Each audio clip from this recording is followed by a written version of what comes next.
കർഷക സമരത്തിനിടെ യുവ കർഷകൻ ശുഭ്കരൺ സിംഗ് കൊല്ലപ്പെട്ടതിൽ പ്രതിഷേധം ശക്തമാക്കി കർഷക സംഘടനകൾ.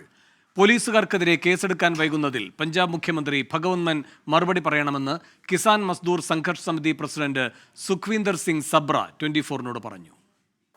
भगवंत मान सरकार को ये कहना चाहते हैं कि आप एक तरफ करें, एक पासा करें, किसानों के साथ हैं या उनके साथ हैं जो किसानों पे स्मोक बम फेंक रहे हैं, गोली सीधी डाल रहे हैं भेजे में और नौजवानों को शहीद कर रहे हैं. ये एक तरफ होना चाहिए. आपने भी बड़ी तगड़ी फोर्स से लगा रखी है. हाँ जी, डबल स्टैंड है. डबल स्टैंड से बाहर निकले भगवंत मान जी. കർഷക സമരം അവസാനിപ്പിക്കാൻ കേന്ദ്ര സർക്കാർ അടിയന്തരമായി ഇടപെടണമെന്നും സുഖ്വിന്ദർ സിംഗ് സബ്ര ആവശ്യപ്പെട്ടു. देखो, सेंट्रल गवर्नमेंट से हम ये कहना चाहते हैं कि 5 शहीद हो गए हैं, 200 से प्लस जख्मी हो गए हैं. जल्दी से जल्दी मांगों को मानकर, मांगे इतनी बड़ी कोई नहीं है. असल में डॉक्टर स्वामीनाथन को जो भारत रत्न दिया जा रहा है ना, उससे मान सम्मान इतना नहीं बढ़ेगा जितना उनकी आई हुई रिपोर्ट को लागू करके बढ़ेगा. ഹരിയാന പോലീസിനെതിരെ നടപടിയെടുത്താൽ മാത്രമേ ശുഭ്കരണിന്റെ പോസ്റ്റ്മോർട്ടവും സംസ്കാരവും നടത്തൂ എന്ന നിലപാടിൽ ഉറച്ചു നിൽക്കുകയാണ് കർഷകർ. നിതിൻ അംബുജൻ ശംഭു അതിർത്തിയിൽ നിന്ന് കൂടുതൽ വിവരങ്ങളുമായി ചേരുന്നു. നിതിൻ, ഈ ഭഗവന്ത് മാൻ സർക്കാരിനെതിരെ കർഷകരുടെ പ്രതിഷേധം ശക്തമാവുകയാണോ?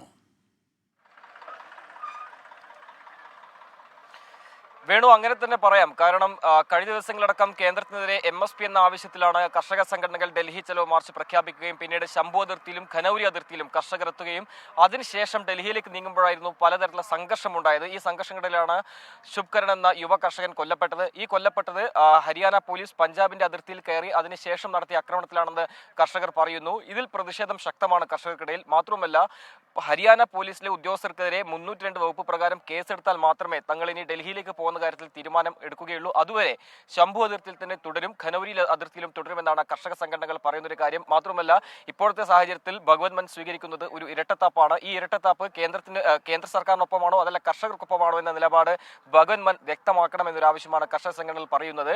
എന്തായാലും 1 കോടി രൂപ പാരിതോഷികം പ്രഖ്യാപിച്ചു, അതോടൊപ്പം ധനസഹായം പ്രഖ്യാപിച്ചു. കൂടാതെ സഹോദരിക്ക് സർക്കാർ ജോലിയും വാഗ്ദാനം ചെയ്തു. ഇതെല്ലാം തന്നെ സ്വാഗതം ചെയ്യുന്നു. അപ്പോഴും അടിസ്ഥാനപരമായി ഒരു നീതി എന്നത് ഇതിൽ കൃത്യമായ അന്വേഷണം ഉറപ്പുവരുത്തുക എന്നുള്ളതാണ്. പക്ഷെ അത് ഇതുവരെ ഭഗവന്ത് മാൻ സർക്കാരിന്റെ ഭാഗത്തും ഉണ്ടായിട്ടില്ല. അതിൽ ശക്തമായ പ്രതിഷേധം രേഖപ്പെടുത്തുന്നു. അതുകൊണ്ട് തന്നെയാണ് നിർത്തിവെച്ച ഡൽഹി ചലോ മാർച്ച് ഇനി ശുഭ്കരണ് നീതി ഉറപ്പാക്കിയതിനു ശേഷം മാത്രം തുടർന്നാൽ മതിയാൻ തീരുമാനത്തിലേക്ക് കർഷക സംഘടനകൾ എത്തിയത്. ഇന്ന് ശംഭു അതിർത്തിയിലും അതോടൊപ്പം തന്നെ ഖനൌരി അതിർത്തി കേന്ദ്രീകരിച്ച് കർഷകർ തമ്പടിച്ചുകൊണ്ട് പ്രതിഷേധിക്കുകയാണ്. കൂടുതൽ കർഷകർ അതിർത്തിയിലെത്തി ഈ പ്രതിഷേധത്തിന്റെ ഭാഗമാകുന്നുണ്ട്. വൈകാതെ തന്നെ അതിലൊരു തീരുമാനമുണ്ടായാൽ അതിനുശേഷം മാത്രമേ പിന്നീട് ഡൽഹിയിലേക്ക് കടക്കുകയുള്ളൂ. എന്തായാലും അതുവരെ ശുഭ്കരന്റെ പോസ്റ്റ്മോർട്ടം നടപടികൾ നടക്കില്ല.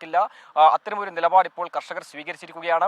മാത്രമല്ല, ശുഭ്കരന്റെ മൃതദേഹം ഇപ്പോൾ പട്യാലയിലെ രാജേന്ദ്ര ആശുപത്രിയിലെ മോർച്ചറിയിൽ സൂക്ഷിച്ചിരിക്കുകയാണ്.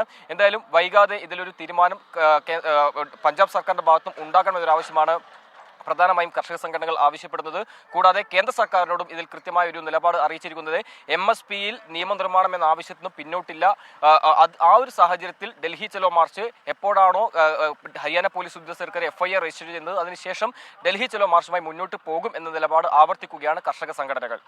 ശരി, ശുഭ്കരണിന്റെ പോലീസ് അതിക്രമത്തിൽ ശുഭ്കരൺ മരിച്ച സാഹചര്യത്തിൽ ഭഗവന്ത് മാൻ സർക്കാരിനെതിരെ കൂടി കർഷക സംഘടനകളുടെ നേതൃത്വം പ്രതിഷേധം ശക്തമാക്കിയിരിക്കുകയാണ്. നിതിൻ അംബുജനാണ് ശംഭു അതിർത്തിയിൽ നിന്ന് വിശദാംശങ്ങൾ നൽകിയത്.